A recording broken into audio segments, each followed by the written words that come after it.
আমাদের বাসায় ইঁদুর এত বেড়ে গেছে যে আর কিছুতেই টেকা যাচ্ছে না। তাদের সাহস দেখে অবাক হতে হয়।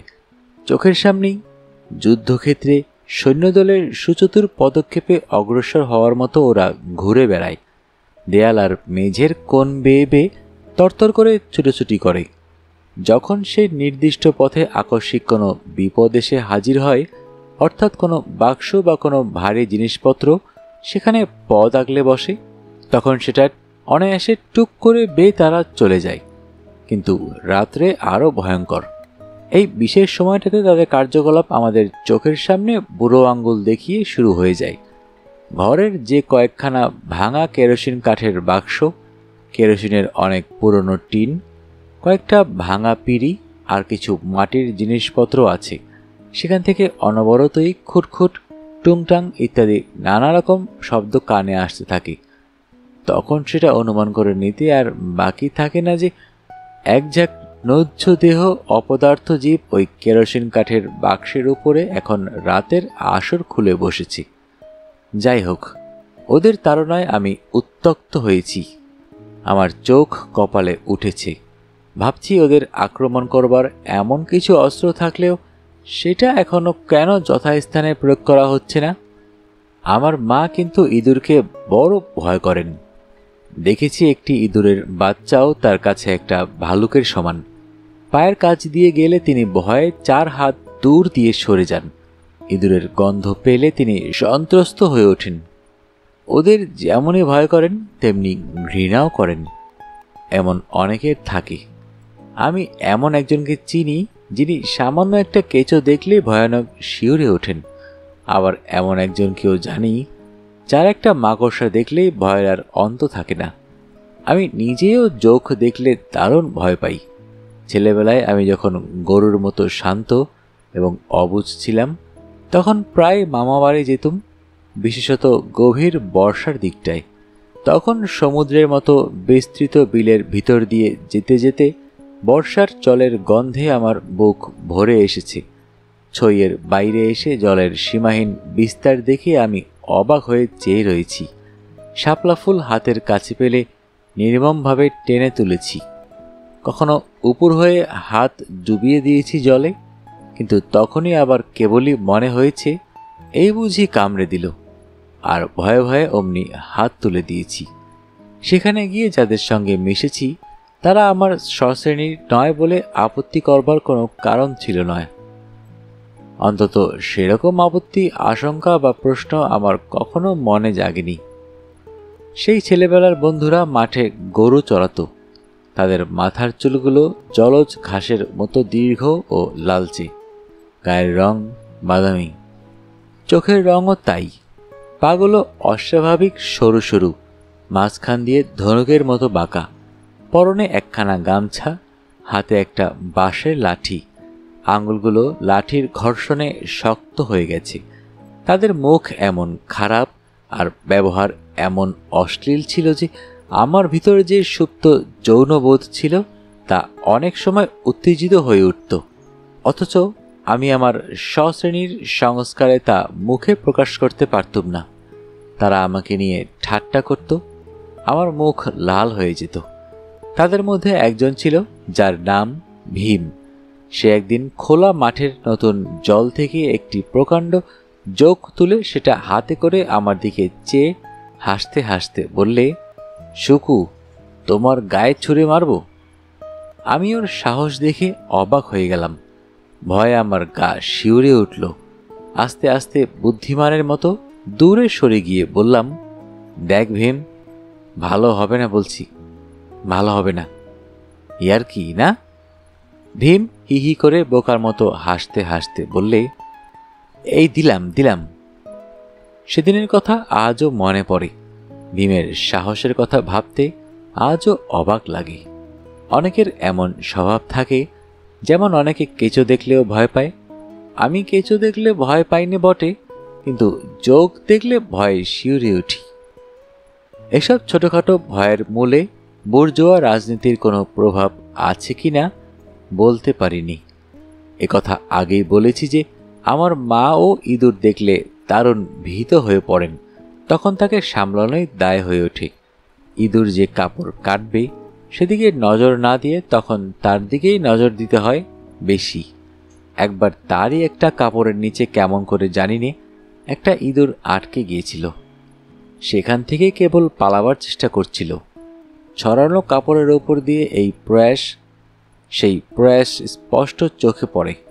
মা 5 হাত দূরে সরে গিয়ে ভাঙা গলায় চিৎকার করে বললেন, শুকু শুকু। প্রথম ডাকে উত্তর না দেওয়া আমার একটা অভ্যাস, তাই উত্তর দিয়েছি এই ভেবে চুপ করে রইলাম। শুকু শুকু। এবার উত্তর দিলাম। কেন? মা তার হলুদ বাটায় রঙিন শীর্ণ হাতখানা ছড়ানো কাপড়ের দিকে ধরে চোখ বড় বড় করে বললেন, ওই দেখ। আমি বিরক্ত হলুম। ইঁদুরের জ্বালায় প্রাণ ওষ্ঠাগত হবে আর কি। এত ইঁদুর কেন? পরম শত্রু কি কেবল আমরাই? আমি কাপড়টা ধরে সরাতে যাচ্ছি, অমনি মা চেঁচিয়ে উঠলেন, আহা ধরিস নে, ওটা ধরিস নে, খেয়ে ফেলবে না তো? আহা বাহাদুরি দেখানো চাই। মা তুমি যা ভীতু। ইঁদুরটা অনবরত পালাবার চেষ্টা করছিল। বললাম, আচ্ছা মা, বাবাকে একটা কল আনতে বলতে পারো না? কোনোদিন দেখবে আমাদের পর্যন্ত কাটতে শুরু করে দিয়েছি। আহা মেরে কি হবে, অবোধ প্রাণ, কথা বলতে পারে না তো, আর কল আনতে পয়সাই বা পাবেন কোথায়? মার গলার স্বর কিছুমাত্র কাতর হলো না। কোনো বিশেষ কথা বলতে হলেও তার গলার স্বর এমনই অকাতর থাকে এবং অত্যন্ত সংক্ষেপে শেষ হয়ে যায়। শেষ হওয়ার পর আর 1 মিনিটও তিনি সেখানে থাকেন না, তিনি অমনি চলে গেলেন। একটা ইঁদুর মারা কল কিনতে পয়সা লাগবে, এটা আমার আগে মনে ছিল না। তাহলে আমি বলতুম না, কারণ এই ধরনের কথায় এমন একটা বিশেষ অবস্থার ছবি মনে জাগে যে যা কেবল একটা সীমাহীন মরুভূমির মতন। মরুভূমিতেও অনেক সময় জল মেলে, কিন্তু এই মরুভূমিতে জল মিলবে এমন আশাও করিনি। এই মরুভূমির ইতিহাস আমার অজানা নয়। আমার পায়ের নিচে যে বালি চাপা পড়েছে, যে বালুকণা আশপাশে ছড়িয়ে আছে, তারা ফিসফিস করে সেই ইতিহাস বলে। আমি মন দিয়ে শুনি। জ্ঞান হওয়ার পর থেকে 18 বছর বয়স অবধি এ নিয়ে আবোল তাবোল অনেক ভেবেছি, কিন্তু আবোল তাবোল ভাবনা মস্তিষ্কের হাটে কখনো বিক্রি হয় না। ঈশ্বরের প্রতি সন্দেহ এবং বিশ্বাস 2 প্রচুর ছিল, তাই ঈশ্বরকে কৃষ্ণ বলে নামকরণ করে ডেকেছি। হে কৃষ্ণ, এই পৃথিবীর সবাইকে যাতে একেবারে বড়লোক করে দিতে পারি তেমন বর আমাকে দাও। রবীন্দ্রনাথের পরশপাথর কবিতা পড়ে ভেবেছি, ইস, একটা পরশমণি যদি পেতুম। সঙ্গে সঙ্গে অনেক লোককে সত্যি জিজ্ঞেস করে বসেছি, আচ্ছা পরশমণি পাথর আজকালও লোকে পায়? কোথায় পাওয়া যায় বলবে? আমি যখন ছোট ছিলাম, আমাদের বৃহৎ পরিবারের লোকগুলোর নির্মল দেহে তখনও অর্থহীনতার ছায়াটুকু পড়েনি। বুর্জোয়ারাজের ভাঙনের দিন তখনও ব্যাপকভাবে শুরু হয়ে যায়নি। শুরু না হওয়ার আমি এই মানে করেছি যে তখনও অনেক জনকের প্রসারিত মনের আকাশে তার ছেলের ভবিষ্যৎ স্মরণ করে গভীর সন্দেহের উদ্রেক হয়নি। আমাকে আশ্রয় করেই কম আশার জন্ম নিয়েছিল, অথচ সেসব আশার শাখা প্রশাখা এখন কোথায়? আমি বলতে দ্বিধা করব না, সেসব শাখা প্রশাখা তো ছাড়াইনি, বরং মাটির গর্ভে স্থান নিয়েছে। আরেকটা সুবিধা হয়েছে, পারিবারিক স্বেচ্ছাচারিতার অক্টোপাস থেকে রেহাই পাওয়া গেছে। আমি একটু নিরিবিলি থাকতে পেরেছি। কিন্তু নিরিবিলি থাকতে চাইলেই কি আর থাকা যায়? ইঁদুররা আমায় পাগল করে তুলবে না? আমি রোজ দেখতে পাই একটা কেরোসিন কাঠের বাক্স বা ভাঙা টিনের ভিতর ঢুকে ওরা অনবরত টুংটাং শব্দ করতে থাকে। ক্ষীণ হলেও অবিরত এমন আওয়াজ করতে থাকে যে অনতিকাল পরেই সেটা বিশ্রী সঙ্গীতের আকার ধারণ করে এবং সঙ্গে সঙ্গে শুধু আমায় কেন, অনেকেরই বিষম বিরক্তির কারণ হয়ে দাঁড়ায়। একটা কুকুর যখন কোকিয়ে কোকিয়ে আস্তে আস্তে কাঁদতে থাকে, তখন সেটা কেউ সহ্য করতে পারে? আমি অন্তত করিনি। অমন হয়। যখন একটা বিশ্রী শব্দ ধীরে ধীরে একটা বিশ্রী সঙ্গীতের আকার ধারণ করে, তখন সেটা অসহ্য না হয়ে যায় না।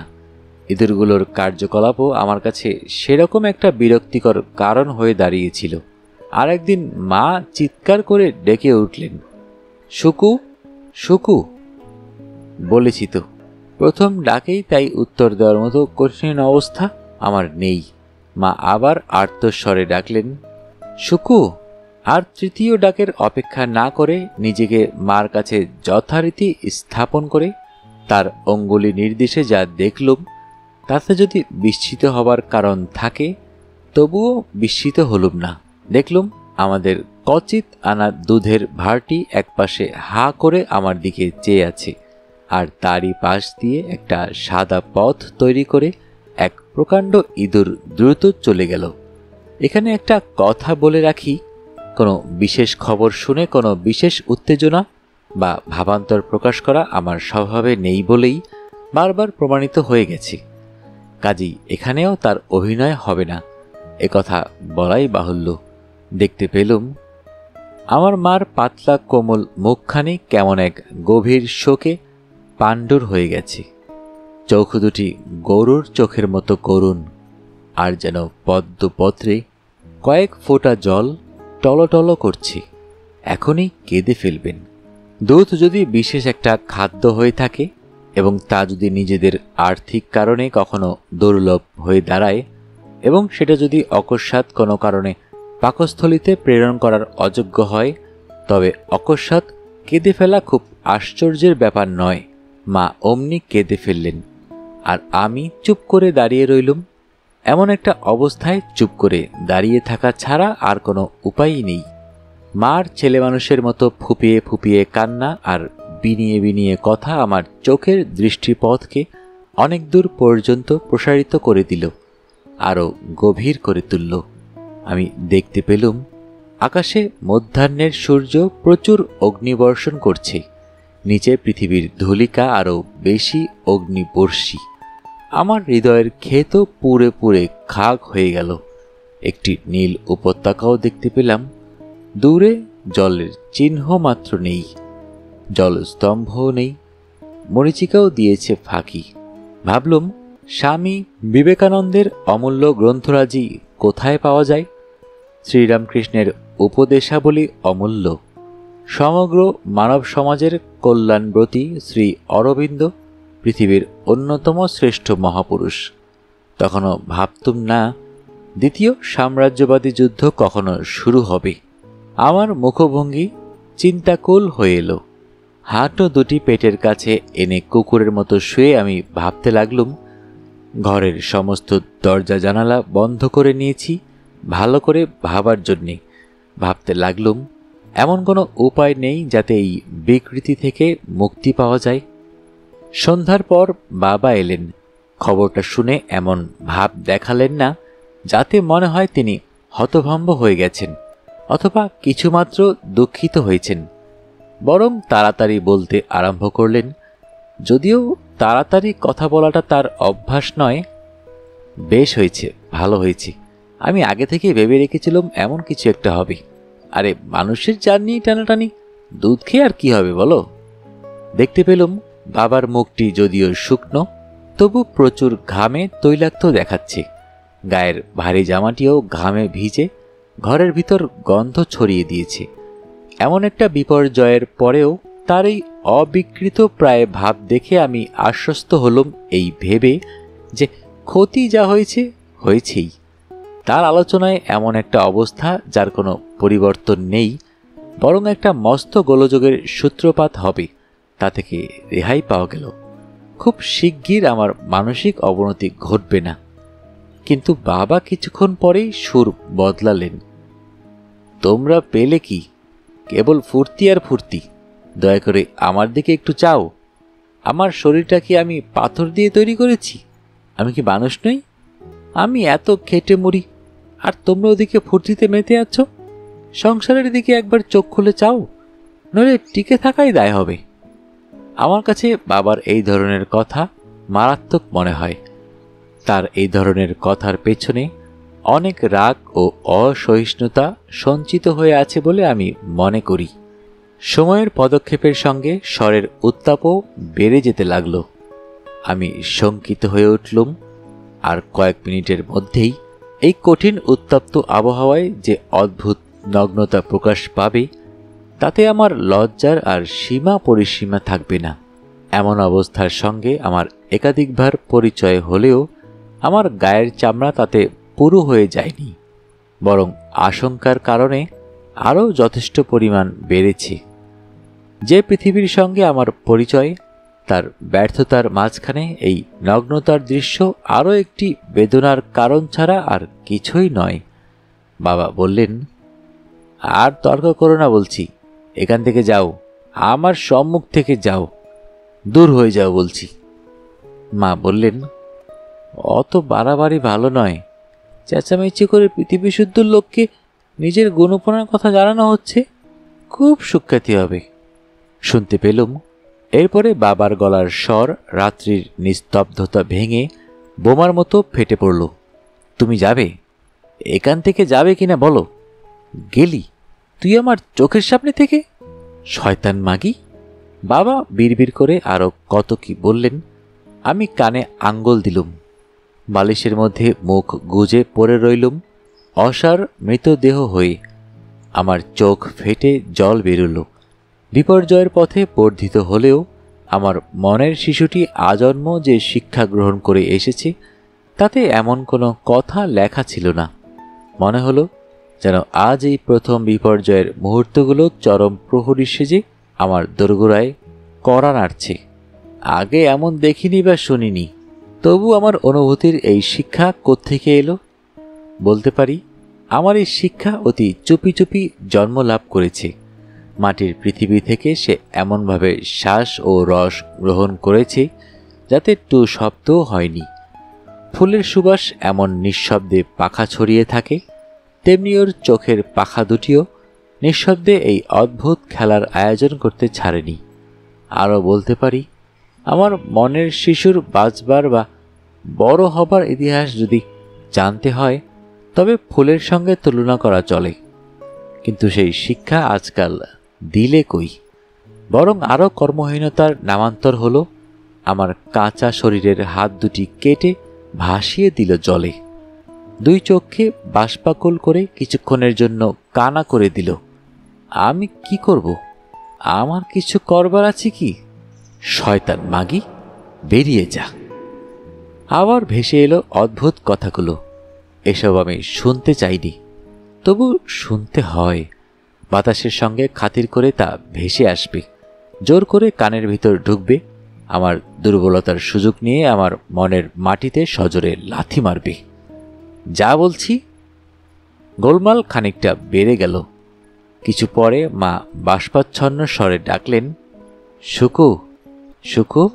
ঠিক তখনই উত্তর দিতে লজ্জা হলো, ভয় করল। তবু আস্তে বললাম, বলো। মা বললেন, দরজা খোল। ভয়ে ভয়ে দরজা খুলে দিলুম। ভয় হলো এই ভেবে যে এবার অনেক বিচারের সম্মুখীন হতে হবে। যা শুনতেও ভয় পাই, ঠিক তারই সামনে এক গম্ভীর বিচারপতি হয়ে সমস্ত উত্তেজনাকে শূন্যে বিসর্জন দিয়ে রায় দিতে হবে। কিন্তু যা ভেবেছিলাম তা আর হলো না। মা ঘরের ভিতর ঢুকেই ঠান্ডা মেঝের ওপর আঁচলখানা পেতে শুয়ে পড়লেন। পাতলা পরিচ্ছন্ন শরীরখানি বেঁকে একখানা কাস্তের আকার ধারণ করল। কেমন অসহায় দেখালো ওকে। ছোটবেলায় যাকে পৃথিবীর মতো বিশাল ভেবেছি, সে এখন কত ক্ষুদ্র। সে এখনো শৈশব অতিক্রম করতে পারেনি বলে মনে হচ্ছে। আর আমি কত বৃহৎ, রক্তের চঞ্চলতায়, মাংসপেশির দৃঢ়তায়, বিশ্বস্ত পদক্ষেপে কত উজ্জ্বল ও মহৎ। ওই হরিণের মতো ভীরু ছোট দেহের রক্ত পান করে একদিন জীবন গ্রহণ করলেও আজ আমি কত শক্তিমান।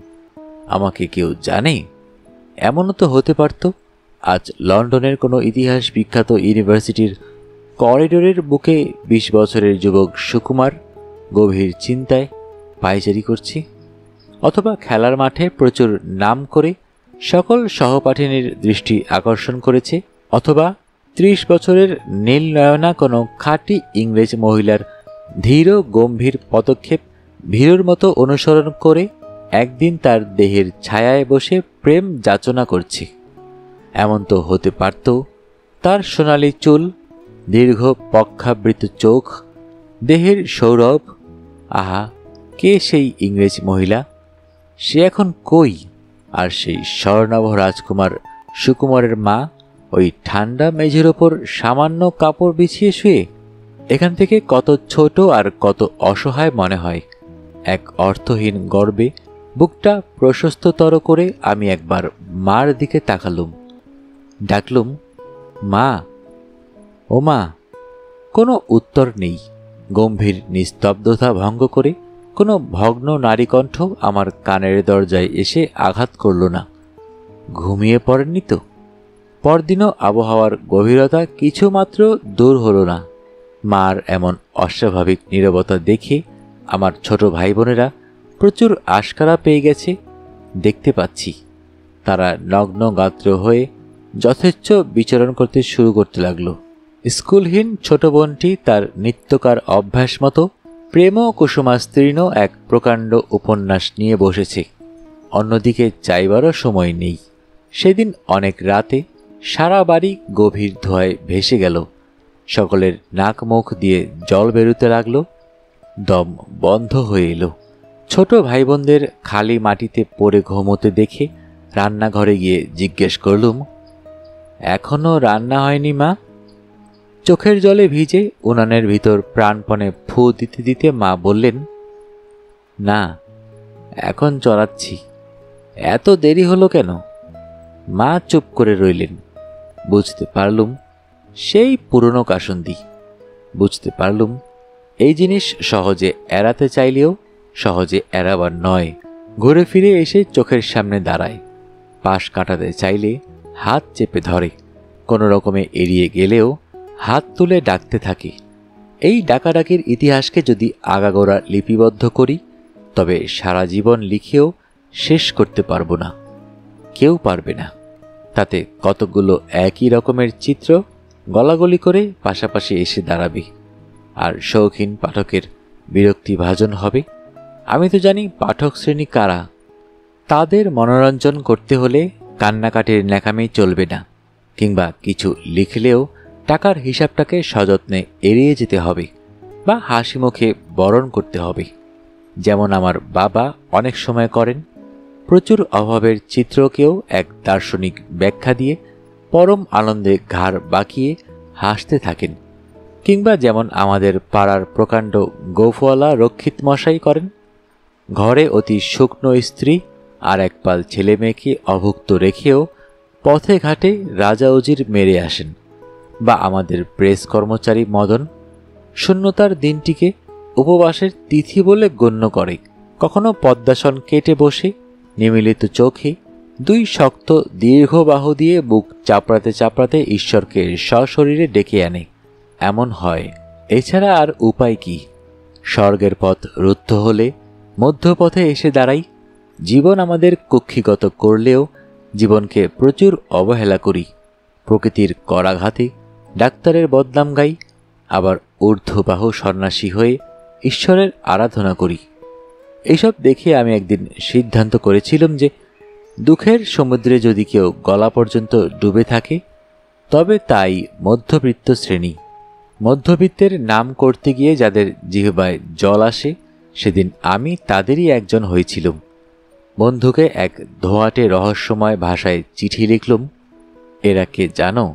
এরা পৃথিবীর শ্রেষ্ঠ সন্তান বটে, কিন্তু না খেয়ে মরে। যে ফুল অনাদরে শুকিয়ে ঝরে পড়ে মাটিতে, এরাই তাই।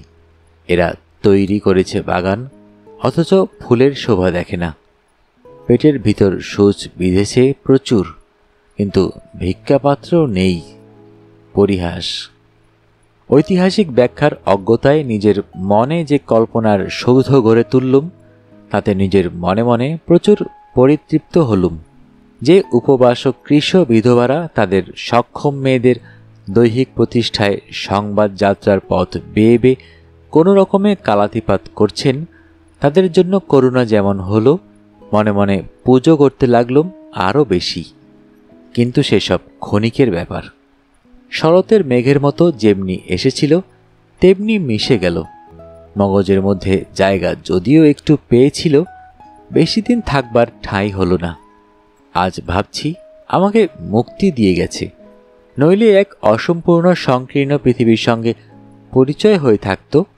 তখন সে ভাবনা নিয়ে মনে মনে পরিতৃপ্ত থাকতুম বটে, কিন্তু গতির বিরুদ্ধে চলতুম, এক ভীষণ প্রতিক্রিয়ার বিষে জর্জরিত হতুম। এমন দিনে এক অলস মধ্যাহ্নের সঙ্গে আমি সাংঘাতিক প্রেমে পড়ে গেলাম। সেই দুপুরটিকে যা ভালো লেগেছিল কেবল মুখে বললে তা যথেষ্ট বলা হবে না। সেদিন যতটুকু আকাশকে দেখতে পেলুম তার নীলকে এত গভীর মনে হলো যে চোখের ওপর কে যেন শীতল কিছু জলের প্রলেপ দিয়ে দিল। ভাবনার রাজ্যে পায়চারি করে আমি আমার মীমাংসার সীমান্তে এসে পৌঁছলুম সেই মধ্যাহ্নে। সেখানে রাখলুম দৃঢ় প্রত্যয়। আকাশের নীলিমায় দুই চোখকে সিক্ত করে আমি দেখতে পেলুম চওড়া রাস্তার পাশে সারি সারি প্রকাণ্ড দালান, তার প্রতি কক্ষে সুস্থ সবল মানুষের পদক্ষেপ, সিঁড়িতে নানারকম জুতোর আওয়াজ, মেয়ে পুরুষের মিলিত চিৎকার ধ্বনি পৃথিবীর পথে পথে বলিষ্ঠ দুয়ারে হানা দেয়। বলিষ্ঠ মানুষ প্রসব করে। আমি দেখতে পেলুম ইলেকট্রিক আর টেলিগ্রাফ তারের অরণ্য। ট্র্যাক্টর চলেছে মাঠের পর মাঠ পার হয়ে, ট্র্যাক্টর চলেছে মাঠের পর মাঠ পার হয়ে। অবাধ্য জমিকে ভেঙে চুরে তুলে মুচড়ে সোনার ফসল আনন্দের গান গায়।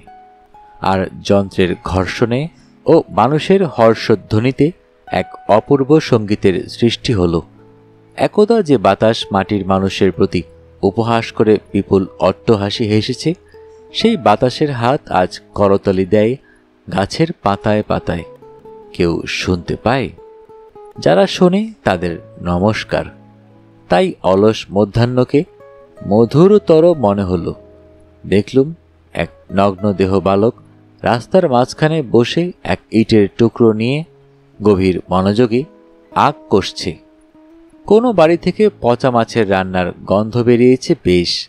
সঙ্গীত পিপাসুর বেসুরা গলায় গান শোনা যাচ্ছে। হারমোনিয়াম সহযোগী এই অসময়ে রৌদ্র প্রচণ্ড হলেও হাওয়া দিচ্ছে প্রচুর। ও বাড়ির এক বধূ রাস্তার কলে এইমাত্র স্নান করে নিজের বুকের তীক্ষ্ণতাকে প্রদর্শনের প্রচুর অবকাশ দিয়ে সংকুচিত দেহে বাড়ির ভিতর ঢুকল। দুটি মজুর কোনো রকমে খাওয়া দাওয়া সেরে কয়লা মলিন বেশে আবার দৌড় দিচ্ছে। এ দৃশ্য বড় মধুর লেগেছে। অবশ্য কোনো বুর্জুয়া চিত্রকরের চিরন্তনী চিত্র বলে নয়। এই চিত্র যেমন আরাম দেয় তেমনি পীড়াও দেয়। আমার ভালো লেগেছে এই স্মরণীয় দিনটিতে এক বৈজ্ঞানিক বুদ্ধির রাজত্বে খানিকটা পাইচারি করতে পেরেছি বলে। চমৎকার, চমৎকার। অনেক রাত্রে ইঁদুরের উৎপাত আবার শুরু হলো। ওরা টিন আর কাঠের বাক্সে দাপাদাপি শুরু করে দিল। বীর দর্পে চোখের সামনে দিয়ে ঘরের মেঝে অতিক্রম করে দারুণ উপহাস করতে লাগলো। রান্না শেষ করে এসে মা সকলকে ডাকাডাকি শুরু করে দিলেন। ওরে মন্টু, ওরে ছবি, ওরে নাড়ু, ওঠ বাবা ওঠ। মন্টু উঠেই প্রাণপণে চিৎকার আরম্ভ করে দিল। ছবি যদিও এতক্ষণ তার উপন্যাসের ওপর উপুর হয়ে পড়েছিল, এখন পইটই ফেলে চোখ বুজে শুয়ে পড়ল। ওরে ছবি, খেতে আয়, খাবি না? খাবি আয়। বারবার ডাকেও ছবি টু শব্দটি করে না। মা ভগ্ন কণ্ঠে বললেন, আমার কি দোষ বল? আমার উপর রাগ করিস কেন? গরিব হয়ে জন্মালে। মার চোখ ছলছল করে উঠল, গলা কেঁপে গেল। আমি রাগ করে বললুম, আহা, ও না খেলে না খাবে, তুমি ওদের দাও না। মধ্যরাত্রির ইতিহাস আরও বিস্ময়কর। এক অনুচ্চ কণ্ঠের শব্দে হঠাৎ জেগে উঠলুম। শুনতে পেলুম বাবা অতি নিম্ন স্বরে ডাকছেন, কনক, ও কনক, ঘুমোচ্ছ? বাবা মাকে ডাকছেন নাম ধরে। ভারী চমৎকার মনে হলো। মনে মনে বাবাকে আমার বয়স ফিরিয়ে দিলুম আর আমার প্রতি ভালোবাসা কামনা করতে লাগলুম তার কাছ থেকে। যুবক সুকুমার একদিন তার বউকেও এমনি নাম ধরে ডাকবে, চিৎকার করে ডেকে প্রত্যেকটি ঘর এমনি সঙ্গীতে প্রতিধ্বনিত করে তুলবে। কনক, ও কনক। প্রৌঢ়া কনকলতা অনেকক্ষণ পর্যন্ত কোনো উত্তর দিলেন না। কোনোবার কোকিয়ে উঠলেন, কোনোবার আ করলেন। আমি এদিকে রুদ্ধ নিঃশ্বাসে নিম্নগামী হলুম। বালিশের ভিতর মুখ গুজে হারিয়ে যাবার কামনা করতে লাগলুম। লজ্জায় আরক্ত হয়ে উঠলুম। শরীর দিয়ে ঘামের বন্যা ছুটল। ওদিকে মধ্যরাতের চাঁদ উঠেছে আকাশে। পৃথিবীর গায়ে কে এক সাদা মসলিনের চাদর বিছিয়ে দিয়েছে, সঙ্গে এনেছে ঠান্ডা জলের স্রোতের মতো বাতাস। আমার ঘরের সামনে ভিখিরি কুকুরদের সাময়িক নিদ্রাময়তা, এক শীতল স্তব্ধতা বিরাজ করছে। মাঝে মাঝে ও বাড়ির ছাদে নিদ্রাহীন বানরদের অস্পষ্ট গোঙানি শোনা যায়। মধ্যরাত্রের প্রহরী আমায় ঘুম পাড়িয়ে দেবে কখন? অবশেষে প্রৌঢ়া কনকলতার নীরবতা ভাঙল। তিনি আবার আপন মহিমায় উজ্জ্বল হয়ে উঠলেন। অল্প একটু ঘোমটা টেনে কাপড়ের প্রচুর দৈর্ঘ্য দিয়ে নিজেকে ভালোভাবে আচ্ছাদিত করলেন। তারপর এক অশিক্ষিতা নববধূর মতো ধীর পদক্ষেপে অগ্রসর হতে লাগলেন।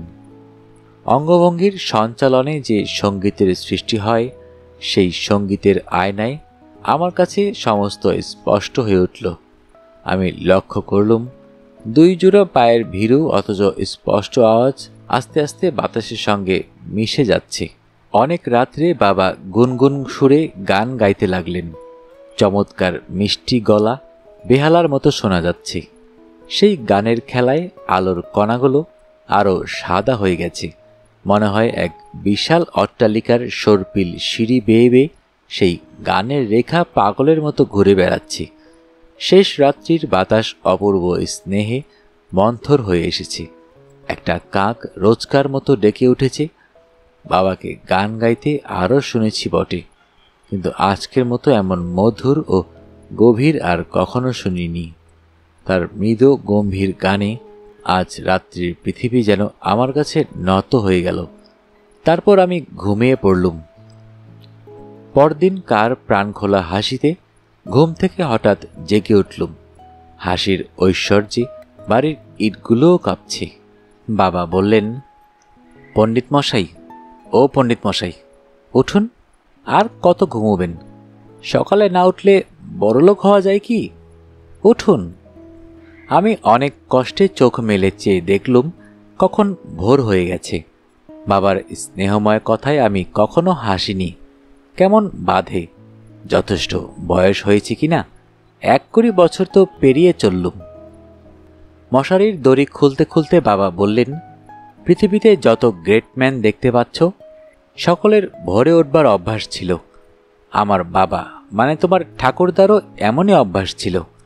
আমরা যত ভোরে উঠি না কেন, উঠেই শুনতে পেতুম বাইরের ঘরে তামাক খাওয়ার শব্দ হচ্ছে।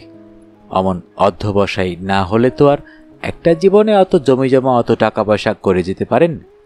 তিনি তো সবই রেখে গিয়েছিলেন, আমরাই কিছু রাখতে পারলুম না। কিন্তু উঠুন পণ্ডিত মশাই, যারা ঘুম থেকে দেরি করে ওঠে জীবনে তারা কখনো উন্নতি করতে পারে না। অতটা মাতব্বরি সহ্য হয় না। জীবনে একদিন মাত্র সকালে উঠেই বাড়ি শুদ্ধ লোক মাথায় তুলেছেন। সমস্ত বাড়িটা খুশির বাজনায় মুখরিত হয়ে উঠল। ওদিকে মন্টু সেলুনে চুল ছাটাবার জন্য পয়সা চাইতে শুরু করেছে। ঘণ্টাখানেক পরেও পয়সা না পেয়ে মেঝেতে আছাড় খেয়ে তারস্বরে কাঁদবে। নারু পক্ষ পক্ষ বাক্য বর্ষণ করে সকলের মনোরঞ্জন করবার চেষ্টায় আছে। ছবি এইমাত্র তার উপন্যাসের পৃষ্ঠায় নায়িকার শয়নঘরে নায়কের অভিযান দেখে মনে মনে পুলকিত হয়ে উঠেছে। বাবা দারুণ কর্মব্যস্ত হয়ে উঠলেন। এ ঘর ও ঘর পাইচারি করতে লাগলেন। একসময় আমার কাছে এসে বললেন, তোমরা থিওরিটা বার করেছ ভালোই, কিন্তু কার্যকরী হবে না। আজকাল ওসব ভালো মানুষই আর চলবে না। এখন কাজ হলো লাঠির, হিটলারের লাঠি। বুঝলে পণ্ডিত মশাই? আমি মনে মনে হাসলুম। বাবা যা বলেন তা এমনভাবে বলেন যে মনে মনে বেশ আমোদ অনুভব করা যায়। তার কি জানি কেন ধারণা হয়েছে আমরা সব ভালো মানুষের দল। নিজের খেয়ে পরের চিন্তা করি, শুষ্ক মুখ হয়ে শীতল জল বিতরণ করতে চাই। নিজেরা স্বর্গচ্যুত, অথচ পরের স্বর্গলাভের পথ আবিষ্কারে মত্ত। আবার বললেন, তোমাদের রাশিয়া কেবল সাধুরই জন্ম দিয়েছে, অসাধু দেয়নি, কেবল মার খেয়ে মরবে।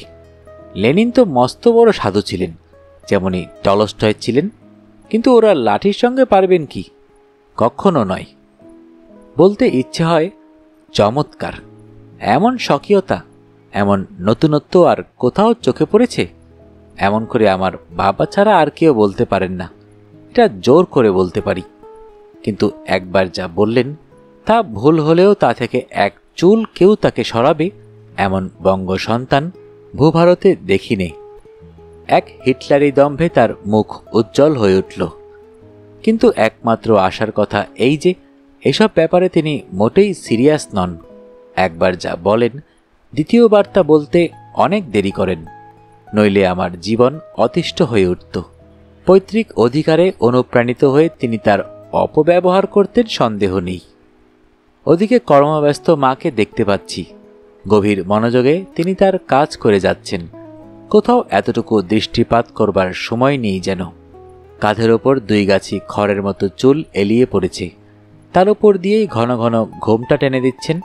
পরনে একখানা জীর্ণ মলিন কাপড়, ফর্সা পা দুটি জলের অত্যাচারে ক্ষত বিক্ষত বিশীর্ণ হয়ে এসেছে। পেছনে পেছনে নাড়ু ঘুরে বেড়াচ্ছে। আন্তর্জাতিক রাজনীতি ছেড়ে বাবা এবার ঘরোয়া বৈঠকে যোগ দিলেন। নাড়ুকে ডেকে বললেন, নাড়ু বাবা, তোমার কি চাই বলো। নাড়ু তার ছোট ছোট ভাঙা দাঁতগুলো বের করে অনায়াসে বলে ফেলল, একটা মোটর বাইক। সার্জেন্টরা কেমন সুন্দর ভটভট করে ঘুরে বেড়ায় না বাবা? কিন্তু মন্টুর কিছু বুদ্ধিশুদ্ধি হয়েছে। সে হঠাৎ পেছনে ফিরে মুখটা নিচের দিকে নিয়ে কামানের মতো হয়ে বললে, বাবা এই দেখো। দেখতে পাওয়া গেল তার পেছনটা ছিঁড়ে একেবারে ক্ষত বিক্ষত হয়ে গেছে।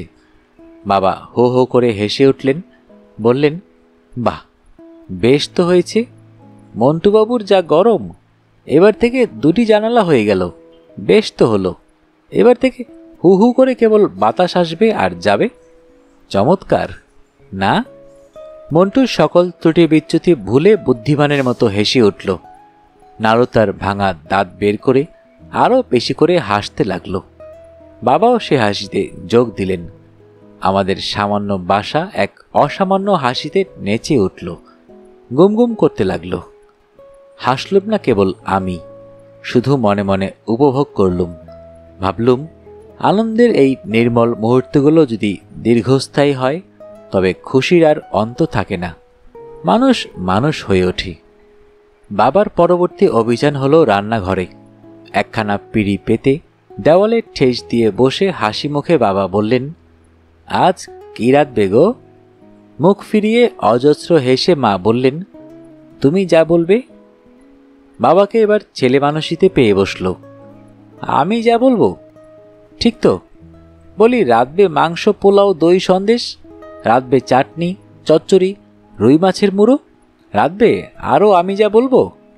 ও মা গো, থাক থাক, আর বলতে হবে না। মা 2 হাত তুলে মাথা নাড়তে লাগলেন, খিলখিল করে হেসে উঠলেন।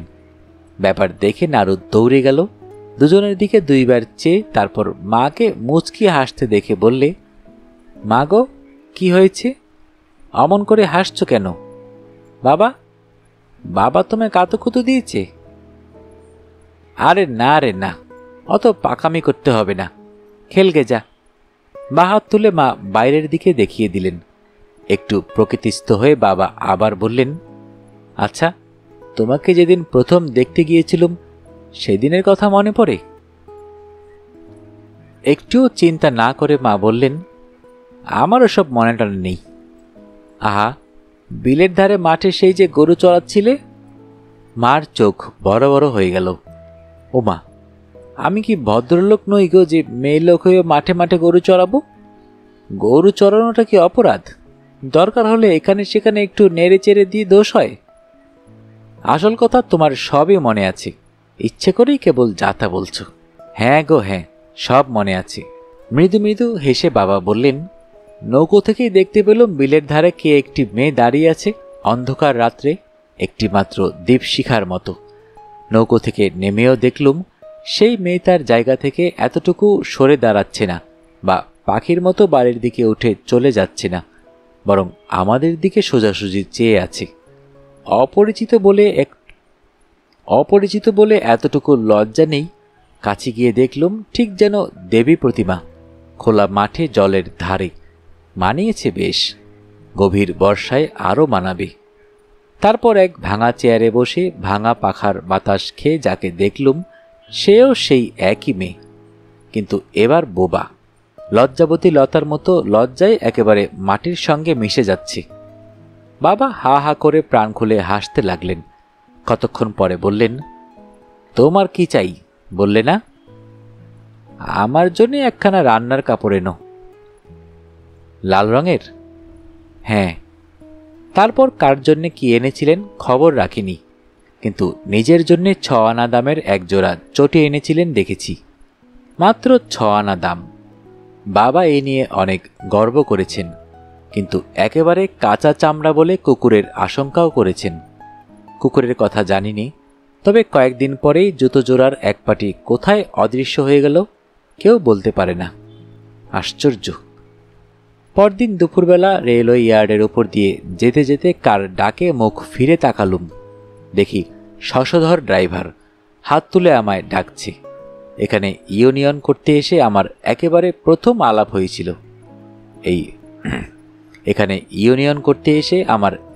প্রথম আলাপ হয়েছিল এই শশধর ড্রাইভারের সঙ্গে। সেদিন সঙ্গে কমরেড বিশ্বনাথ ছিল। তখন গম্ভীরভাবে শশধর বলেছিল, দেখুন বিশ্ববাবু, সাহেব একদিন আমায় ডেকেছিল। কেন? শালা বলে কিনা, ড্রাইভার, ইউনিয়ন ছেড়ে দাও, নইলে মুশকিল হবে বলছি। শুনে মেজাজটা জবর খারাপ হয়ে গেল। মুখের ওপর বলে এলুম, সাহেব, আমার ইচ্ছে আমি ইউনিয়ন করব, তুমি যা করতে পারো করো। এই বলে তখনই ঠিক এইভাবে চলে এলুম। আসবার ভঙ্গিটা দেখাবার জন্যে শশধর হেঁটে অনেক দূর পর্যন্ত গেল, তারপর আবার যথাস্থানে ফিরে এলো। আমার প্রথম অভিজ্ঞতায় সেদিনের দৃশ্যটা চমৎকার লেগেছিল। আমার এই মধ্যাহ্নের ট্র্যাক্টর স্বপ্নের ভিত পাকা করতে আরম্ভ করলুম সেই দিন থেকে। একথা বলাই বাহুল্য যে ইতিহাস যেমন আমাদের দিকে নেয়, আমিও ইতিহাসের দিক নিলুম। আমি হাত প্রসারিত করে দিলুম জনতার দিকে। তাদের উষ্ণ অভিনন্দনে আমি ধন্য হলুম। তাদেরও ধন্যবাদ, যারা আমাকে আমার এই অসহায়তার বন্ধন থেকে মুক্তি দিয়ে গেছে। ধন্যবাদ, ধন্যবাদ। সেবাব্রত নয়, মানবতা নয়, স্বার্থপরতা অথচ শ্রেষ্ঠ উদারতা নিয়ে এক ক্লান্তিহীন বৈজ্ঞানিক অনুশীলন। আমি শশধরের কাছে গেলুম। শশধর বললে, উঠুন। সে আমাকে তার ইঞ্জিনে উঠিয়ে নিল। তারপর একটা বিড়ি হাতে দিয়ে বললে, খান সুকুমারবাবু। বিকেলের দিকে একটা গ্যাংয়ের সঙ্গে দেখা করতে গেলুম। একটা মিটিং অ্যারেঞ্জ করবার কথা ছিল। ওরা আমার দিকে কেউ তাকালো, কেউ তাকালো না। অদূরে ইঞ্জিনের শা শা শব্দ হচ্ছে, পয়েন্টসম্যান গানারদের চিৎকার আর হুইসেল শোনা যাচ্ছে। ইয়াসিন এতদিন পরে ছুটি থেকে ফিরেছে দেখলুম। আমাকে দেখে কাজ থামিয়ে বললে, ওরা কি বলছিল জানেন? হেসে বললুম, কি বলছিল? আপনি একটা ব্যারিস্টার হলেন না কেন? সকলে হো হো করে হেসে উঠল। আমিও হাসতে লাগলুম। মেট সুরেন্দ্র গম্ভীরভাবে বললে, তোমার কাছে আমাদের আরেকটি নিবেদন আছে ইয়াসিন মিয়া। আমরা সবাই মিলে চাঁদা তুলে তোমায় স্কুলে পড়াতে চাই। এবার হাসির পালা আরও জোরে। কাজ ফেলে সবাই বসে পড়ল। ইয়াসিন রেগে গেল, বললে, বাবা, খালি ঠাট্টা আর ঠাট্টা? না। 4টে পয়সা দিয়ে খালাস? না। 4টে পয়সা দিলেই বিপ্লব হবে না? বিপ্লব আকাশ থেকে পড়বে না?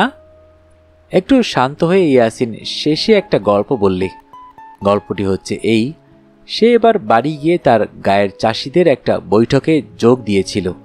সেই বৈঠকে যে লোকটা বক্তৃতা করেছিল সে হঠাৎ তার দিকে চেয়ে বললে, ভাই ইয়াসিন, তোমাদের ওখানে ইউনিয়ন নেই? ইয়াসিন বুক ঠুকে বললে, আলবত আছে, এবং সঙ্গে সঙ্গে বুক পকেট থেকে একখানা রসিদ বের করে দিল। লোকটি তখন ভয়ানক খুশি হয়ে বলেছিল, তুমি যে আমাদের কমরেড ভাই ইয়াসিন, তুমি যে আমাদেরই। ইয়াসিন তখন বিচক্ষণের মতো হেসেছিল। দুনিয়ার সবাই এরকম একজোট হচ্ছে, আর আমরাই কেবল চুপ করে বসে থাকব? না, 4টে পয়সা দিয়েই খালাস? না। বলতে বলতে ইয়াসিনের ঘরমাক্ত মুখ আরও উজ্জ্বল হয়ে উঠল, কিন্তু পরক্ষণেই সে আবার কাজে লেগে গেল। গভীর মনোযোগে ঠক ঠক শব্দ করে কাজ করতে লাগল। আমি ফিরে এলুম। সাম্যবাদের গর্ব, তার ইস্পাতের মতো আশা আর সোনার মতো ফসল বুকে করে আমি ফিরে এলুম। এখন সন্ধ্যা হয়ে আসছে। ঝিরঝির বাতাসের সঙ্গে শেড ঘর রেখে পথ অতিক্রম করতে লাগলাম। একটু এগিয়ে দেখি লাইনের ওপর অনেকগুলো ইঞ্জিন দাঁড়িয়ে আছে। মনে হয় গভীর ধ্যানে বসেছে যেন। আমার কাছে ওদের মানুষের মতো প্রাণময় মনে হলো। এখন বিশ্রাম করতে বসেছে। ওদের গায়ের মধ্যে কত রকমের হাড়, কত কলকবজা, মাথার ওপর ওই একটি মাত্র চোখ, কিন্তু কত উজ্জ্বল। মানুষ ওদের সৃষ্টিকর্তা। হাসি নেই, কান্না নেই, কেবল কর্মীর মতো রাগ। এমন বিরাট কর্মী পুরুষ আর আছে? সত্য কথা বলতে কি, এত কলকবজার মাঝে এতগুলো ইঞ্জিনের ভেতর দিয়ে পথ চলতে চলতে আমার শরীরে কেমন একটা রোমাঞ্চ হলো। আমি হতভম্ব হয়ে তাদের মাংসহীন শরীরের দিকে হা করে চেয়ে রইলুম। তারপর সন্ধ্যায় অন্ধকারে বাসায় ফিরে এলুম। কয়েকদিন পর কোনো গভীর প্রত্যুষে একটি ইঁদুর মারা কল হাতে করে আমার বাবা রাস্তার মাঝখানে দাঁড়িয়ে বোকার মতো হাসতে লাগলেন। দারুণ খুশিতে নাড়ু আর মন্টুও 2 আঙ্গুল ধরে বানরের মতো লাফাচ্ছিল। কয়েক মিনিট পরে আরও অনেক ছেলেপেলে এসে জুটল। একটা কুকুর দাঁড়ালো এসে পাশে। উপস্থিত ছেলেদের মধ্যে যারা সাহসী, তারা কেউ লাঠি, কেউ বড় বড় ইট নিয়ে বসলো রাস্তার ধারে। ব্যাপার আর কিছুই নয়, কয়েকটা ইঁদুর ধরা পড়েছে। সবাই ভালো থাকবেন, সুস্থ থাকবেন। যারা এখনও অডিও বুক বাই মেহেদি চ্যানেলটি সাবস্ক্রাইব করেননি, অনুরোধ থাকবে চ্যানেলটি সাবস্ক্রাইব করে বেল আইকনটি অন করে দিবেন। গল্প পাঠে বরাবরের মতোই আমি মোহাম্মদ মেহেদি হাসান।